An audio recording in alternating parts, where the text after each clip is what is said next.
All right, good day to everybody. Welcome to the YouTube channel and podcast Faith Seeking Understanding. I am Allan Bevere, your host. I am the self-appointed Anselm Chair of Podcast Theology and Culture at Faith Seeking Understanding University, where all seekers are welcome to ponder profound things free of charge. That's what we do here. And I'm glad to have conversation with my friend Michael Kruse, who we've had conversation before on video and podcast. Michael, good to see you. Thanks for the conversation. Well, thanks for having me. I'm looking forward to it. And we should say that this is the first in what's going to be a monthly conversation on various subjects, particularly around perhaps economics and sociology and how to understand our current social situations and just ponder how all Christianity might help us think about those things. So, and I know you and I need to have one conversation just on socialism. Yeah, right. Yeah. Because we need to say something about that in contradistinction to all the experts on social media. And then also a session on capitalism. And I should say, before anybody sends me any emails about me being a socialist, I and Michael like free markets. I need to say that. We are fans of free markets. Okay, now all of you socialists who are disappointed, I don't know what to tell you, but listen with an open mind. You know, maybe we can have a good conversation. Michael, so tell us a little bit about yourself. You live in Kansas City? Yes, live in Kansas City, Missouri. My wife and I have lived here same house for the past 30 years.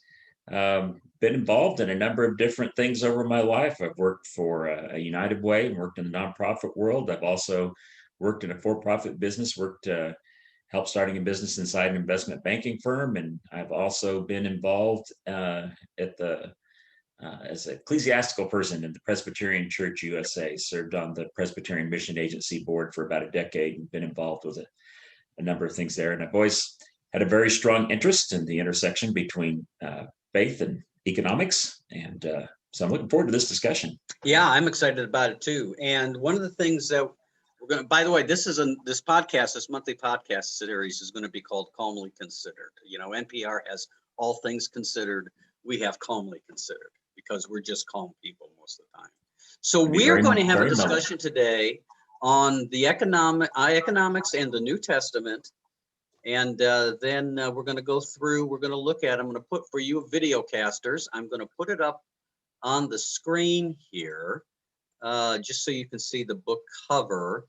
For those of you who are listening via podcast, I will put the link to the book in the podcast description, but there it is. And this is a new book by Peter Oakes, who has written extensively on issues of economics in the New Testament. And this is a brand new book, Empire Economics in the New Testament. And Michael and I have both read it. And you've read other things by Oakes, haven't you? I have seen some other things. In fact, I think chapter 3 is a reprint of an essay that he wrote in Engaging Economics, an edited collection from about 10 years ago. I think that's where I first became exposed to him. Yeah. Okay. So we're going to look at, what we're going to do is, using Oakes' book, we're going to have conversation around his 3 sections. The first section is house church. Second section is economics. The third section is empire. And then we're going to end our time by having conversation about the New Testament, economics, and the 21st century. What can the New Testament teach us as Christians about how we should think about economics today?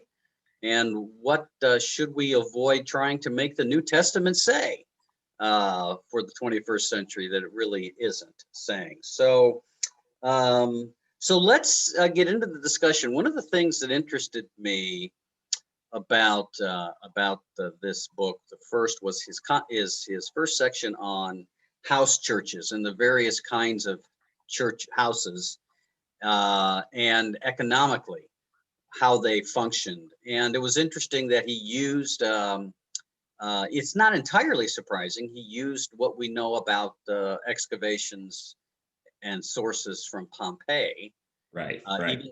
Even though there, we have no knowledge, we have no indication that a house church ever existed there prior Right. to the eruption. For those of you not familiar, Pompeii was a first century Roman city that was one of two cities buried by Mount Vesuvius when it erupted in 79 AD. And so as a result, we have been able to excavate this town covered for centuries in many ways intact. And so it's been a treasure trove of information.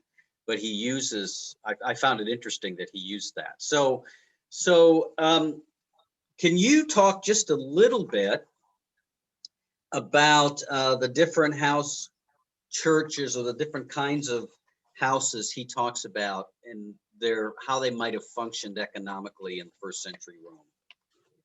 Well, no expert, just going by what I saw in the book, and I have read other books that are looking at the idea of fictive family and how this all fit into the interpretation of our Christian life together in the New Testament. I think in the key things about the book that he's talking about, like you said, he's referring back to Pompeii, and he's looking at the stratification of different types of churches, different types of houses that were there. And in fact, drawing very clearly the point that very different from our contemporary world, where you have a nuclear family living in its own individual isolated home. The household was an extended network of family and non-family members.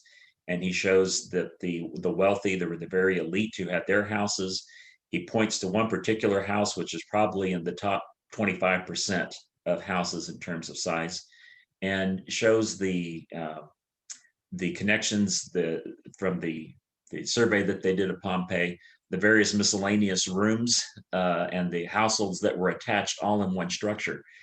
And the other, I think the aspect to me that's the most interesting about these ancient households, they talk about it being a pyramid structure of relationships, the patronage system. So each household had a paterfamilias who was the head of the household, and then everybody sort of answered to that paterfamilias, and that was the one who also provisioned the household. That person was. No paterfamilias was self-sufficient, so you had to then negotiate with other households. And that's where a lot of the level of economic negotiation occurred, was between these people. So in terms of characterizing what it would mean for the various household churches, you were expected to toe the line of whatever the paterfamilias believed. That was who you were responsible to.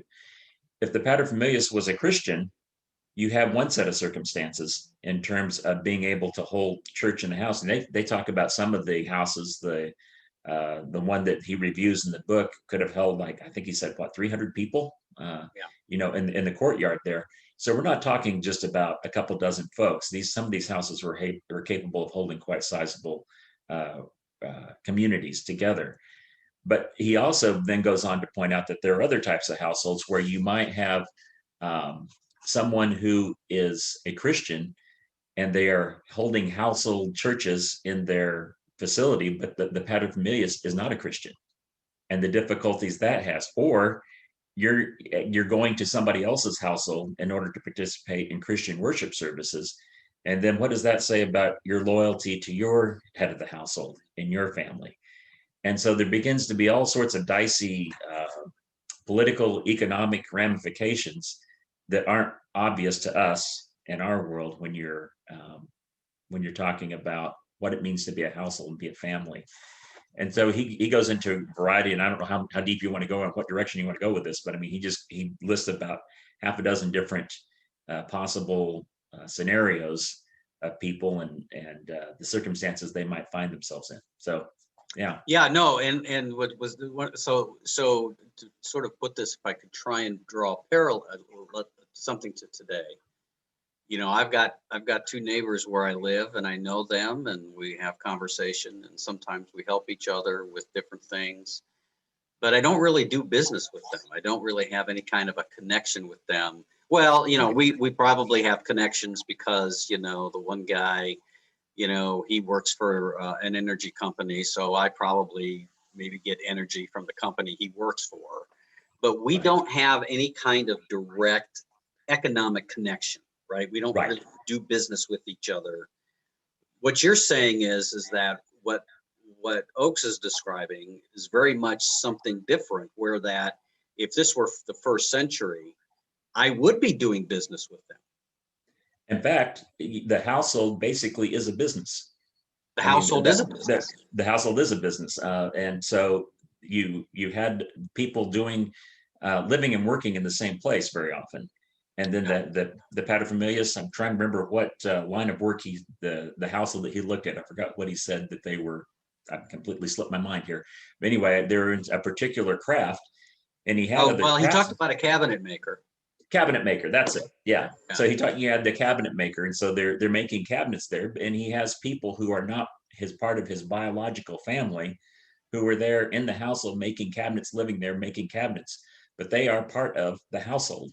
So Yeah. when you're talking about the household, and it's it's not just a family relationship; it's also a business relationship. Yeah. Yeah. And so I'm working for the cabinet maker, and I come to know Jesus, and I become a follower of this new religion. But my employer, boss, head of family, all of that is not worships the local deities. What kind of problems could that pose for me? I mean, basically, if I understand what these authors are saying, is that if you do not have those connections, you're not part of that pyramid, somewhere in that pyramid where you have somebody looking out for you, you end up finding yourself isolated. There are significant economic and social ramifications by being booted from Yeah. that pyramid system. And certainly offending the paterfamilias of the household you're supposed to be in is not a good place to be. Yeah. Yeah. So that has ramifications for your livelihood. Right. Exactly. So much for my religion being my own private thing, right? Yeah. Right. Right. Yeah, and Exactly. then so there might have been actually some expectation that I would worship the deity that the paterfamilias worships, pay Exactly. homage to the deity. Right. Yeah. Yeah. Wow. So you talked about the relationships between households. Right. That I, as the head of a household, would also need to have connections to the neighbor next door. What might those economic relationships look like? Well, I think if you needed materials, you're a carpenter, and you obviously need the wood that you're going to work on. Um, Generally, it's going to be relationships, established relationships that your paterfamilias has with somebody else who's a supplier, Yeah. and to not purchase from that person who your paterfamilias has that relationship with, then becomes an insult to that person, and you break off that connection that the paterfamilias have with the contracts that he wanted to set up. So now it's not a market system in the sense of where I need materials, so I just go down to the Home Depot or the Lowe's and find the cheapest wood and bring it back home. Yeah. It's all about these relationships that exist between people at various levels. And so it depends on where you are in the pyramid as to what your options are in terms of provisioning yourself economically and taking care of yourself economically and the economic decisions you make. And generally, only the people towards the top end of the pyramid are the ones making the big economic decisions. Yeah. So for me then to become a Christian this is not a small decision, um, because it could affect my very livelihood. Right. And Yeah. and I think the other piece which he's getting to, and I've seen other authors get to as well, he just touches on this briefly. Um, as I recall, the statistics that he showed were approximately upwards of 2/3 of people either lived, below subsistence level, or just barely above, just kind of sustaining above subsistence level. So that's 2/3 of the people. Yeah. And so you are in a precarious situation already. And you think about uh, things like taking care of others, when it talks about feeding others or giving of your resources and so on. you're already in a precarious situation. So you're putting your own personal self at risk because of how much money are you going to have for yourself and for your family to survive on. And then if you get into the thing that the paterfamilias, if your paterfamilias is not a Christian and you are giving of resources from the household, say holding a house church there, Yeah. and feeding people, you're using the money and the resources and the space of somebody who's not a Christian, and so those are limited resources. And so now it's a complicated economic question. Yeah, it is complicated. And one of the things that I wanted to ask you a little bit sooner, but I'll ask you now because I think because you talked about limited resources. He goes on early in the book. He Right. talks about definition of economics, and Mhm. he prefers the definition. He offers this on page 68: the study of the allocation of scarce resources. Right. How do you feel about that decision, the definition? Do you? It's a complicated question for a couple of reasons, and I'll go back to actually something else to sort of highlight my point. So often when I go to church or I read articles written by theologians talk about economics, a common theme is that we are to live our lives out of abundance and not to live our lives in a mindset of scarcity. Right. And some will even go as far as to say that God is a God of abundance, but economics wants you to live with a mindset of scarcity, that you're supposed to be, always anxious about the future. Most economists that I have ever read just are appalled at that kind of characterization Okay. of what economics is about. And the reason I would say that is if you think about it for a second, you say God has created the world with abundance. If you look around at everything that you use in your daily life, and I mean virtually everything, almost everything that you use that's in useful form is in useful form because human beings took energy, information, and data and transformed it into a more useful form. Right. And that's everything around you. So God has actually created no abundance in that sense, in terms of the stuff that you use in daily life. The abundance comes from human beings transforming it from less useful form into a more useful form. And I think it was Allan who talked about when we have even communion, he says we don't eat of the wheat and the grape, we eat of the bread and the wine. Right. There was a human component to that. And so the idea is that abundance is created, but God obviously is the one who gives us the power and the strength to be able to create that abundance. And when that's what would be the desirable outcome of human labor is abundance created, and then that abundance needs to be shared and needs to be distributed well. So the economist is not saying that scarcity is an ideal state that we should try to pursue. They see scarcity as the natural beginning point for studying how it is that abundance is created so we can better understand that and do that well and do that justly and however you want to measure what's just. But that's the beginning point of the discussion. So the question is not to live in scarcity. The question is how do we end up living in abundance? Right. So that's how an economist would phrase the question, I think. Yeah. So an abundance of bread in a small village is created because people plant the wheat and harvest the wheat and do everything they need to do to make bread. Right. But on its own, it just doesn't start out that way. Right.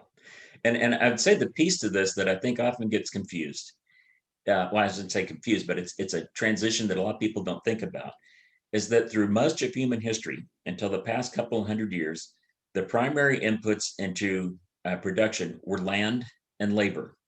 That's what there was. That's where everything came from.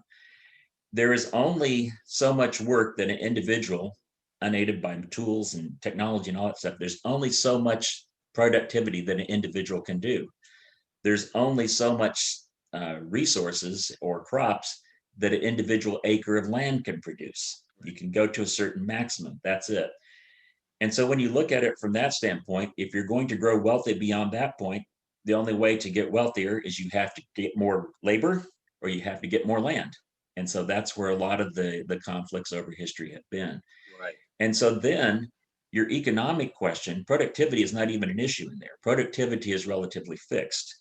So then the question becomes, the big economic question is, how should we share this stuff that's there? It's just taken that there's sort of this fixed level of productivity, and that's all there will ever be. And what I think has changed that creates lots of complication for us in terms of looking at scripture and trying to bring that forward into a modern economy is that over the past 200 years, we have figured out how to radically increase production through application of technology, exchange, markets, that type of thing. So that has radically increased production. And so production becomes a central question as how to share the stuff.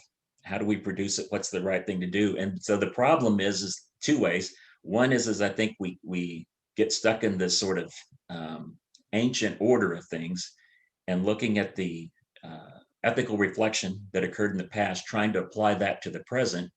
Or, and this is finally circling back to your original question, the other temptation is to take our current economic order and to place that understanding and try to analyze past cultures. Yeah. And so in the one sense, if you were to say, look at the culture today and say the economics is to study how scarce resources are allocated, I would say that's not complete enough. Because what we have today is we have markets, we have individuals have choices.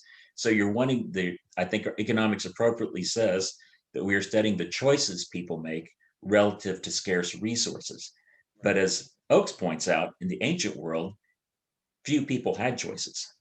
You were in that pyramid relationship. You were given what was given to you, and there really wasn't that much surplus. So there weren't a lot of choices being made. I think that's so I would say he's correct for the ancient world. The economics for the ancient world, studying how scarce resources are shared, is accurate, but it's probably not an accurate description of what we should be doing today. Okay, so that's helpful. Yeah, that's helpful. Yeah. Because when I read that, I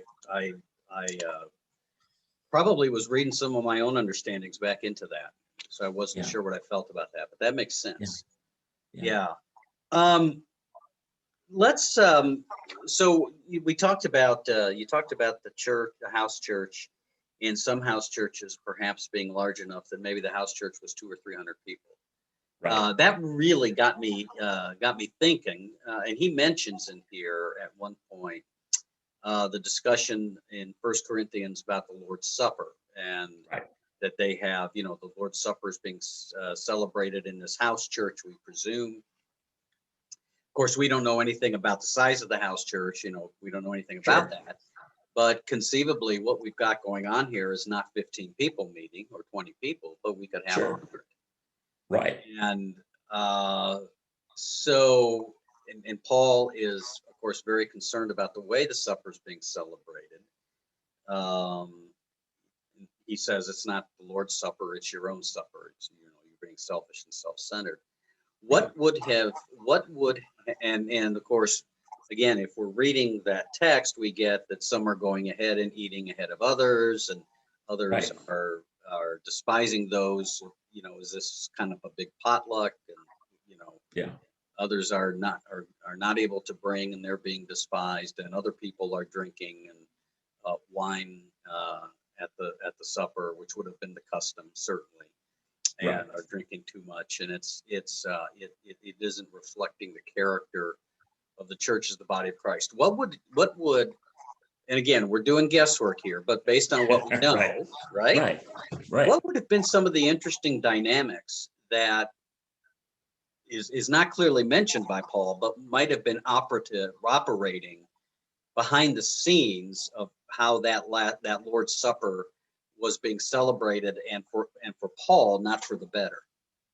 Yeah, well, I think one of the aspects that he talks about is, so you have the house church and you serve this meal, and the clear one, which is the one you just alluded to, the people that are the poorest, if all the wealthier people are getting there first, they're eating up all the food, there's nothing left for the poor. That's the obvious one. But there's another implication several implications, but one of them I thought was particularly interesting. Let's say you're not particularly poor, but you're in a household where the head of the household is not a Christian, but you're coming over to this other household in order to be a part of that Christian community.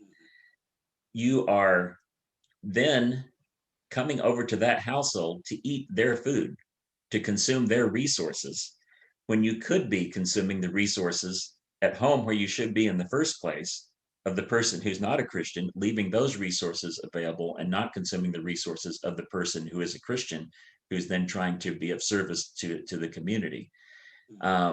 So it's not just a matter of Christians should all be eating at home. It was this dynamics of the economic impact that you were having, both in terms of freeing up resources for the church, and then yeah, right. I'll just leave it there. Yeah. So when Paul says to the Corinthians, "Do you not have your own homes to eat and drink in?" Right. That's to be what he's getting at. Right. Yeah. Yeah. And so there would have been a conscious concern that the community, of course, gets together and fellowships and worships together, but there would have been a legitimate concern that Christians don't provide a good witness if they're eating up other people's food. Exactly. Right. Yeah. But it's just not a very good economic calculation. Yeah. If you are in a household where the head of the household is not a Christian, on the one hand, you're not consuming what you could be consuming there and would be anyway. So now you're placing that burden of provisioning for you over with the Christian church, where you're now going and eating their food at communion, which both depletes their resources unnecessarily. Yeah. So, Wow. Okay. So the passage, there's more to meet the eye in this passage. Right. That we need to do a little digging on. I just found that to be interesting. Also, really comprehending the fact that again, we say house church. We think, if someone says today to me, as I have friends who are part of a house church, I mean, I'm thinking 15, 20 people. Sure. These house churches, if the patron, if the head of the household was a Christian, let's just say, and hosting this, you could be hosting a couple hundred people. That looks a lot different. Yeah. Gathering of 20, doesn't it? Yes. And Probably also, creates a lot more complications. It creates a lot more complications, and I suspect it puts you on a bigger radar in terms of the authorities in the local town, that this large group that has no official status is gathering together on a regular basis. And what's going on there? Why are they doing that? Yeah. And they don't do this emperor worship stuff. And these people are from slaves to people that are up to the elite level and everything in between. And you got men and women speaking in public. I mean, what's going on here? And I've always found it interesting when you talk about that, because I've often thought that in the stratified Roman Empire, slaves and masters worshiping together and calling each other brother and sister would have been a very strange thing to witness, right? Yeah. In this very stratified society. But it adds, but the size of this adds another layer to it. Right. Let's talk a little bit about that, which you just mentioned with not paying homage to the emperor. One of the things that he talks about, and it's something that I've done some work on, is when we talk about the empire and the emperor cult, that it varies in different places in the empire. Not every place has a strong emperor cult, strong devotion to the emperor. There's been, as you know, within the last 20 years, a lot of work on empire criticism. And some people like Tom Wright, who I just love his work, and I'm a big fan of his, but man, he sees empire under every rock in the New Testament, which I think is going way too far. Having said that, I do think that he and others are onto something when they also say there would have been places where the Christians would have had a lot of pressure on them to involve themselves in, even if we don't want to call it emperor worship, call it honoring. We'll call it honoring the emperor in some way, and that had economic ramifications. You have places like Philippi, we know had an emperor cultic temple, and so talk a little bit about that. What kind of pressures would you have had as a Christian in reference to the empire, the national, we'll call it the imperials, good word, the Right. imperial machine, and how that affected you economically, depending on what you did or didn't do. I think it's an interesting question. I thought he raised some interesting points in the book about the fact that you have the festivals Yeah, that were centered around emperor worship, but how deep down the pyramid of people in society did participation in those festivals go? And I think he raises some really interesting questions about how deep that went. Certainly the elites, probably the retainers, maybe those people that were sort of at that next level of response to people that were elites. But I think he demonstrates pretty clearly that probably the great masses were not, it was not an issue in terms of having to participate in those festivals. So I suspect for a great many Christians that may not have been most of the time a tremendous struggle, yeah, for them in terms of participating in those. yeah, But like you said, and I think that was also one of the keys that he makes to the book is that there's there's two challenges here. One is to try to generalize across the Roman Empire. You're trying to sort of get some macro pictures of things, but then there are individual locations that have their own specifics. Is it a colony or is it a province? What's going on there? Talk about Caesarea. What was happening in that area versus what might be happening in Rome. Um, so there's a number of different layers depending on where you are locally. So then you begin to analyze locally, and the temptation then is to generalize out from that to the rest of the empire. So going both directions, and part of the challenge is not having a lot of good detail um, from across the empire. So you are left with some degree of guesswork in this. Yeah. yeah. I think one of his lines in reference to you talking about the people down on the pyramid in the Yeah. festivals, he said there probably wouldn't have been a lot of people uh, care whether or not the poor Right. showed up for the free stuff. Exactly. Yeah, Yeah. Yeah. Right. Yeah. you know, It- yeah. So because right. that's what you do at festivals, you have food and people get, you're pleasing the people, your constituents, although that's probably not the best term, but Right. they're probably not interested in whether or not you as the person living hand to mouth went to the festival to honor the emperor. That's just not on their radar.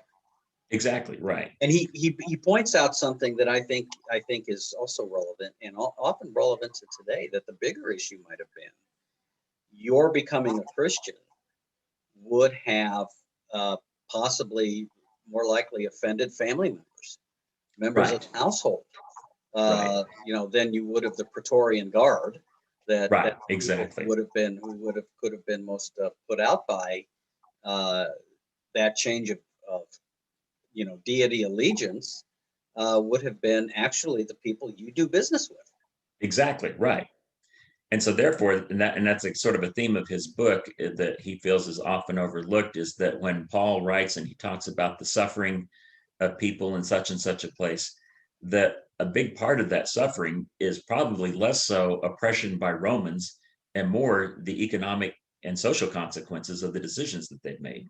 Yeah. And I think that was a interesting observation that Yeah, he had. I have to say, the one chapter he did on Corinth was interesting to me. Yeah. He talks about the issue of idol food, um, Right, which right. is it's just that's the word used in the Greek, idol food. What does that mean? And Mm. so you've got three different options, he says, or three different issues. One is eating in the temple.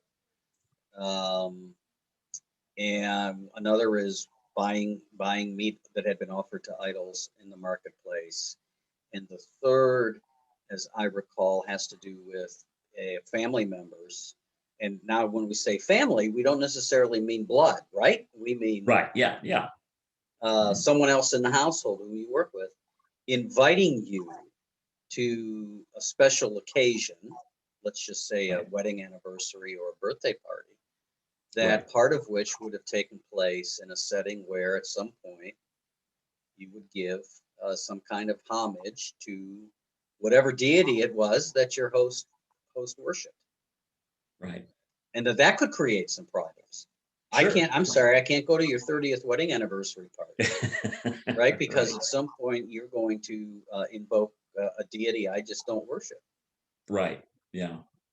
Well, and I think one of the, you mentioned right being very much seeing the empires, thing Yeah, being so much a central part of this, and I think it's, and again, I'm not an authority on these house churches or these ancient households, but it rings true to me what he is saying is that so much of the scripture, the authors, it's a very ambivalent kind of relationship. That on the one hand, there's this sort of respect and approval of the Pax Romana, the peace that has been brought there and what that brings about. But then at other points, very critical turns and obviously what I would call subversion of Roman values that Christians are trying to enact, and all those things are all mixed together. yeah, And it's not a clear, he was supportive of empire, opposed to empire. It was complicated, and I yeah. think that And I that's liked the your word ambivalent because yeah, I think that is a good way to describe it. One of the yeah, things that has interested me is when you read the passages in the New Testament where you've got Peter and you've got First Timothy, I think, First or Second Timothy, about praying for right, authority. right, And we in our current context understand that in a positive way, praying right, for authorities, because they're that they do just, they do well. We benefit from good authority and good moral right, leadership. So let's pray for them. We see that in a positive way. When I read those texts in the New Testament on praying for authority, it's kind of pray for those in authority so that maybe they'll just leave us alone, right? exactly, right, yeah, It's yeah, right, so we trot out these verses every election, and we're rightly so. I'm not saying we shouldn't use yeah, it, but I'm right, just saying that there's a different context here where they just want to be left alone so that they can practice their faith and do their thing right, without having to have the authorities coming down on their necks. exactly, right, yeah, yeah. Yeah, I think that was the impression I have as well too. yeah, And I having a hard time remembering the specifics examples he gave, but just the idea that there were advantages to having had Rome doing what it does and to the church, but it is also this sense, particularly you get to books like Revelation, where yeah. Rome is just the apostasy of everything of that's Christian. It's Yeah, I kind of see Paul on this as, I'm going to use the peace of Rome and their Roman road system to proclaim the gospel. Thank God the Romans built such great roads. right, That doesn't mean I got to baptize all the workings of the empire, right. right? Well, and yeah, and I thought his point about Luke in writing the Gospel of Luke and Acts and talk about, Luke is sort of the champion of the poor, and you would see him as sort of a lot of people would categorize him as sort of this big anti-Roman person, and yet if you look at Acts and the various people that are Roman that he discusses, it's a much more complicated picture. They Yeah, do the same person does some good stuff and they do some bad stuff, yeah. and it's a yeah, which to me is a more, it just speaks to the truth of the scripture uh, even better, because I think that's a realistic portrayal of what reality is like in most ages and times. Yeah, Isn't it nice to know that the things were just as complex as they are today. We do tend to have a perspective, don't we, that the past was a simpler time, yeah, right? We always talk about right, the good old days. I always yep, said that when people talk about the good old days, what they're really doing is confessing that they have selective amnesia. Because the good old days, I'm sure there were good things in the good old days, but not everything was good. yep. We want to keep things just the way they never were. We want to keep things the way they never were. Good way to say it. Yeah. So another thing that was interesting to me, and I mean, I know this, but he brought this point home on a couple of things. And so one example he uses is Luke. Again, Luke, where in the Sermon on the Plain, Luke chapter 6, where Jesus says, "Blessed are the poor." Right. He brings up what's really important when it comes to interpretation. He says, "Okay, how do we read this text?" Yes. Because we've got Jesus in his first century context, Right. says, "Blessed are the poor."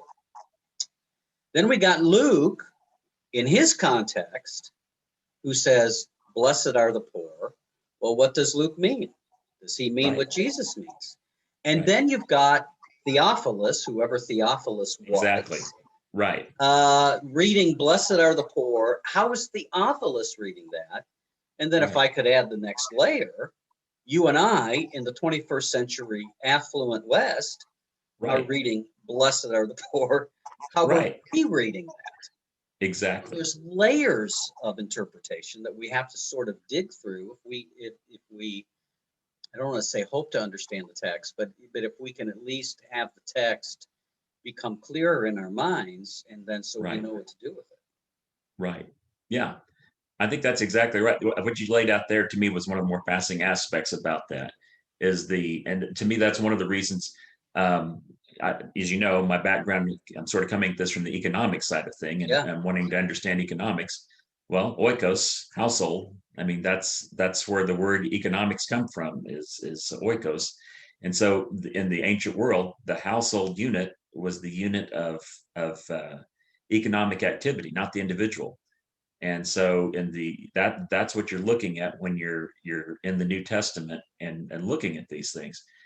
And so then you begin to think, so what does that mean in that context when you start talking about people who are poor, talking about their families?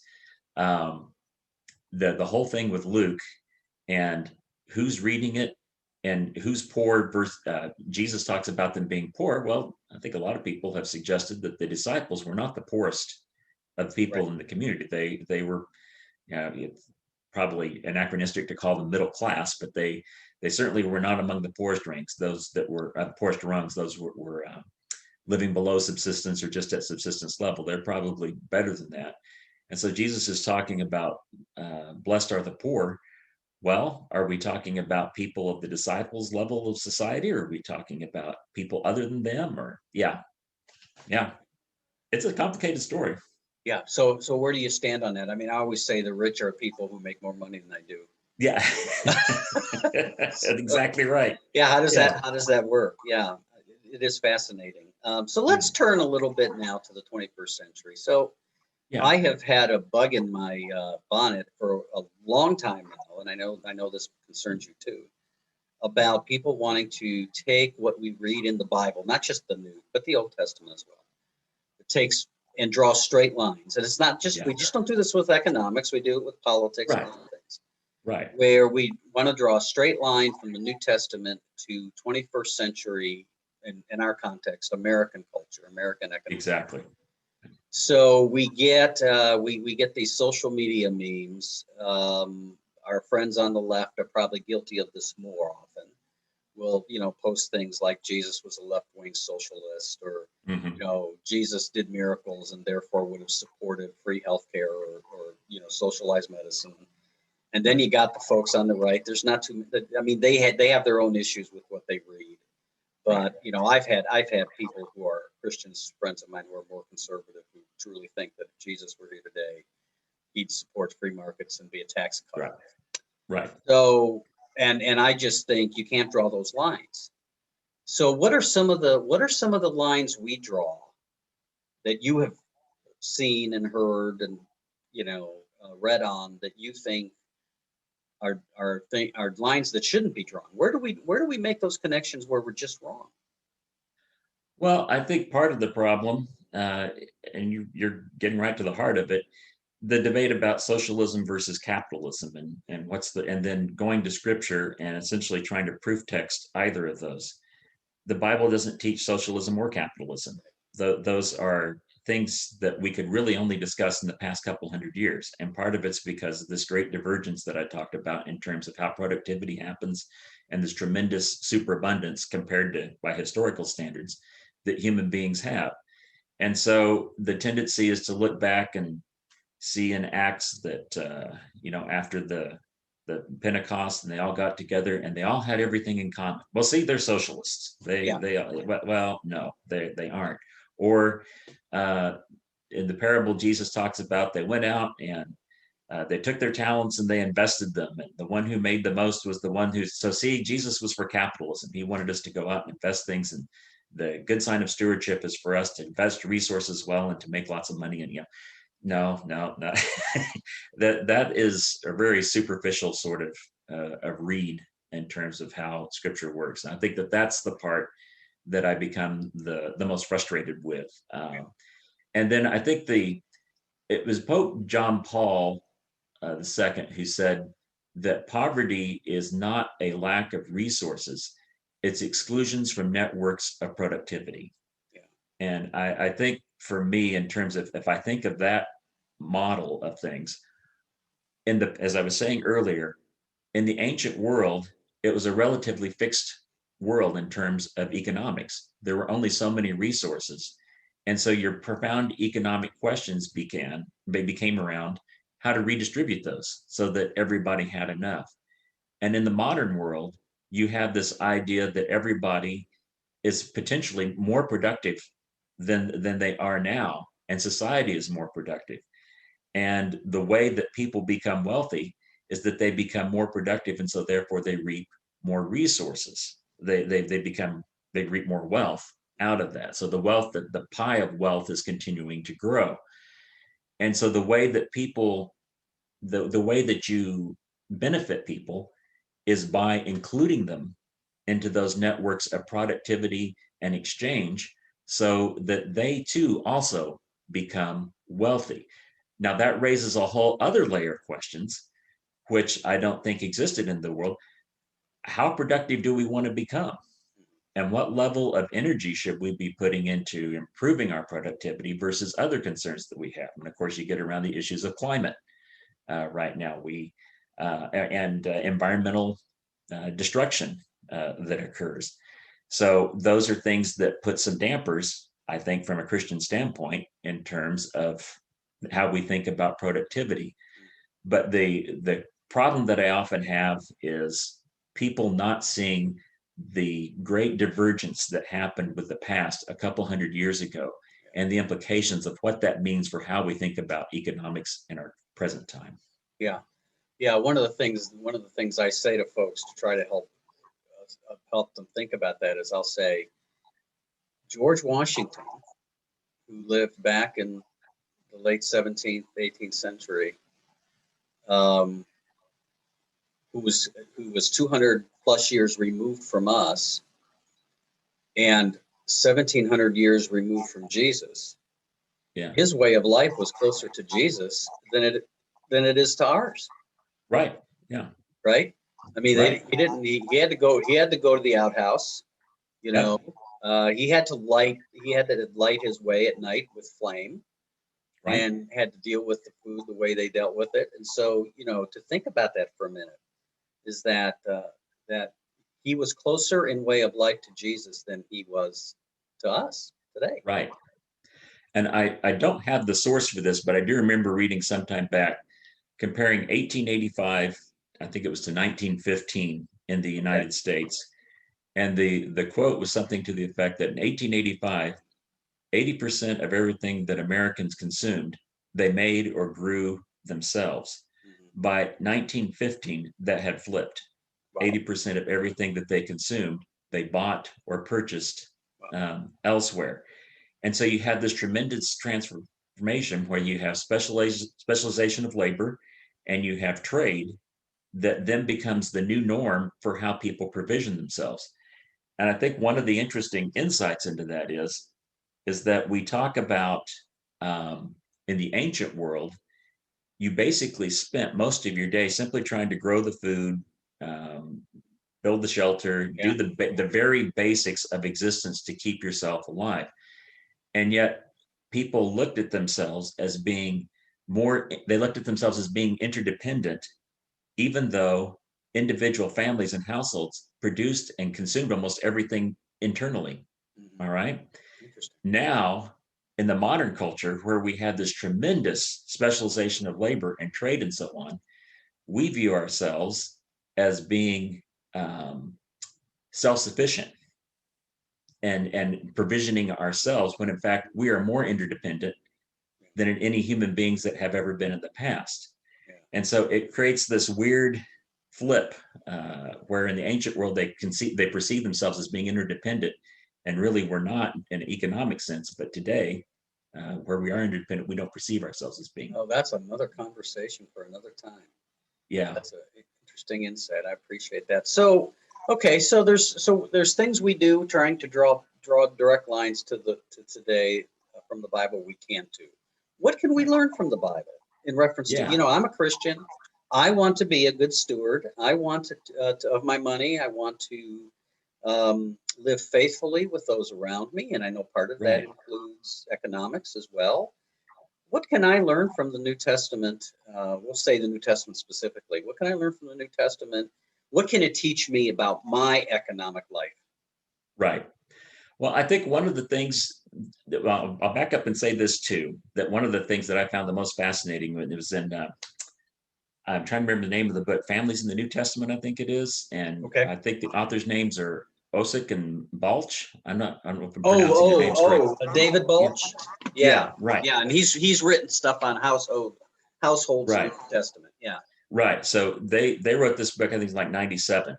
yeah, And they go into discussing the history of Rome. The Senate was in chaos. Julius Caesar, is triumphant, but then he's murdered. And a couple of years after that, he's promoted to this idea of being God. And Augustus comes along, and he's trying to figure out how he can unify Rome into being a unit that he has control over. And what he basically does is he creates this idea of Rome as a fictive family, as a fictive household. And so while you had the individual senators that were all competing with each other, he puts himself as the paterfamilias. And then all of the pyramids are supposed to come through him. And he worked for years at trying to develop that he was the head of the household in terms of Rome. And if you talk about in the New Testament, particularly once we get past the Gospels and we're in the Greco-Roman world in terms of discussion that's happening in Rome, the imagery is all about Jesus is the head of the household, and that Jesus is the one that all of these pyramids feed up into and that everything flows out of. And I think the point that he makes in terms of the household in the New Testament era was that the household was all set up to feed upward, to feed the paterfamilias, to be the paterfamilias's, to serve him. yeah. Whereas in the instructions that you read in the New Testament writers, everything is flipped. Everything is supposed to be about how the paterfamilias empowers and feeds those that are below. And so I think there's this sense that the household business is, in both that sense and today, transferring that forward, is supposed to be how does everyone provision? How do we, those at the top, end up best equipping and providing for those that are below? Mm. That makes sense? That makes perfect sense. Yeah. And So so I think it's a subversion of the way so that it's the in a world looks sense at it. taking the pyramid in some ways, flipping it upside down, Right. standing it on its point. Right. Which, of course, Jesus himself talks about that, about in the kingdoms, those they lord it over, those who are in charge lord it over, and then you get to the bottom, but it's not that way. Right. So then one of the things that I need to ponder as a Christian then is my I don't know if you can hear that, but that's our tornado siren going off. It's just. The same thing happening right here right now. So. Oh, is that right? Yeah, we have no tornado. It's 12 o'clock, it's the 12 o'clock test. Yeah. So we're we're not seeking shelter. Nope. But so one of the things that I need to think about then is if I could determine my place on the pyramid somewhere, that my task is actually one of the things is to find ways to practice generosity. Exactly. Yeah. Yeah. Well, and I think so. If we're bringing that forward, and I go back to my John Paul II quote, what is the thing that I can do best for the person who is without provision and without resources? Mhm.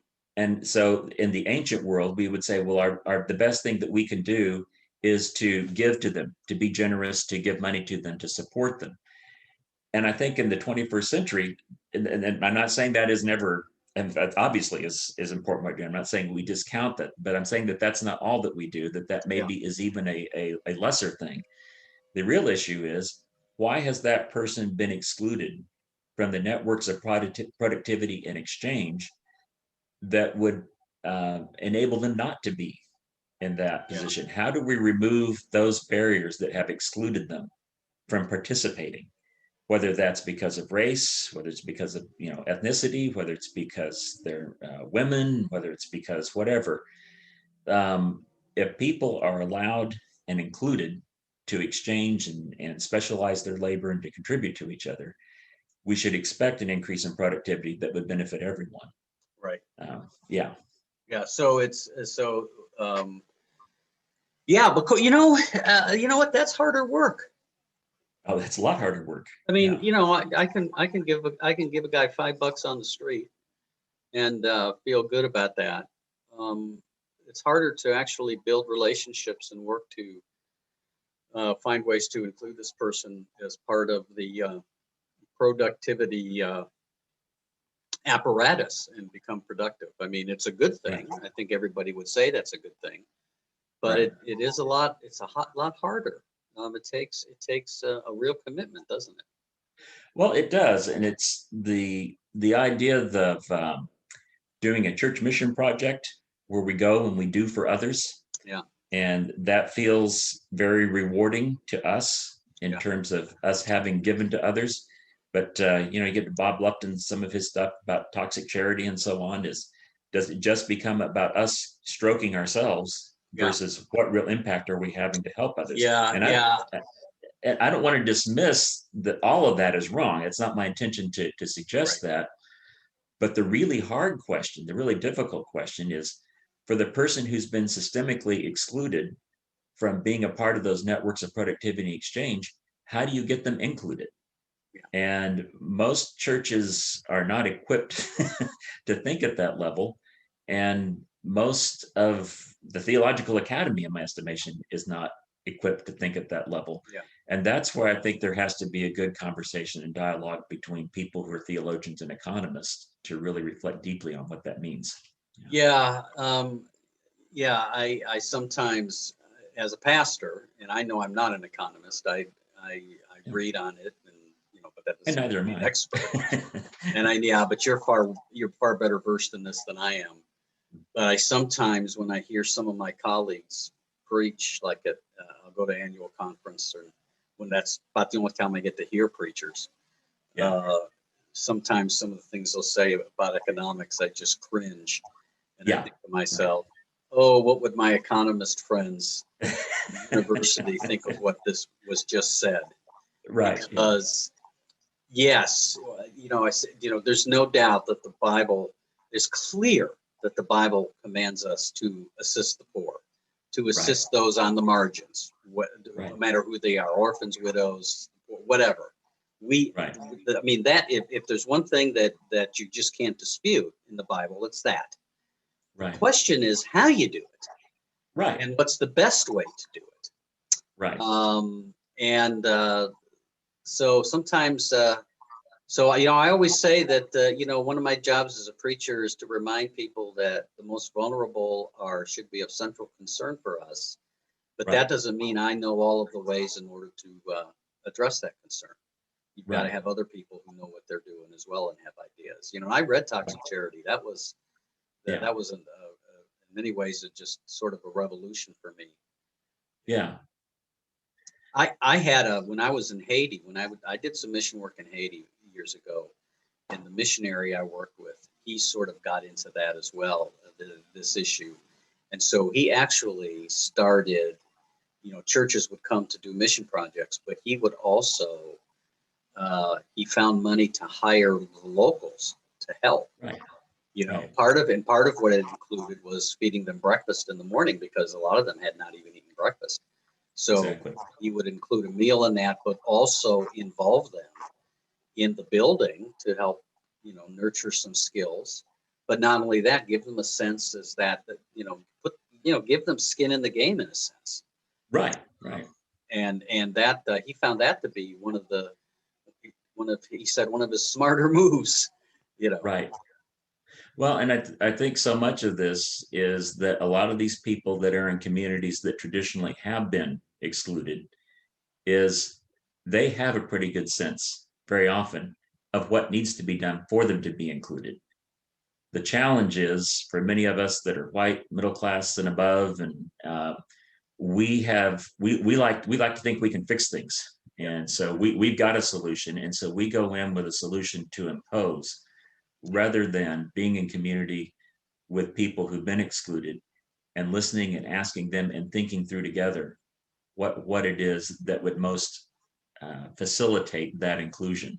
Yeah. And I think that would help a lot of things, but most of us are not patient enough to do that. Yeah, and I would say, I've also said that I think that we would make further progress on these kinds of issues if so many of us who are white and middle class would quit white-splaining to other communities what they need to do. Right. Or diagnosing their problem. We know how to fix your problem. Here's the problem. And not wanting to listen to what they have to say, because the reality is we don't necessarily want to hear, because it could make us, some of what they say would be very uncomfortable for us. Well, the truth is we're often implicated. We're often implicated. That's a very uncomfortable place to be. It is. It's tough. Yeah. It's tough to be implicated. Yeah. But Christians actually should at least be able to recognize that, because we believe we've all been implicated in sin. So exactly. Right. Maybe we should do that. We're basically at time. This has been a great conversation. I thank you for joining me. Yeah. Thank you. I will certainly take some of these words. I appreciate Oaks, and in fact, when I saw the book, you may not remember, but I asked you if you had seen it. I sent you a message, and you said that no, you had, because it was just published, but that you'd read some of them. So right. I thought, well, I need to get. There's just too many books and not enough lifetime, isn't there? Exactly. Whole shelf of them back here that still have to be read. Yeah, I mean, if I had a full second lifetime available to me, it still wouldn't be enough time.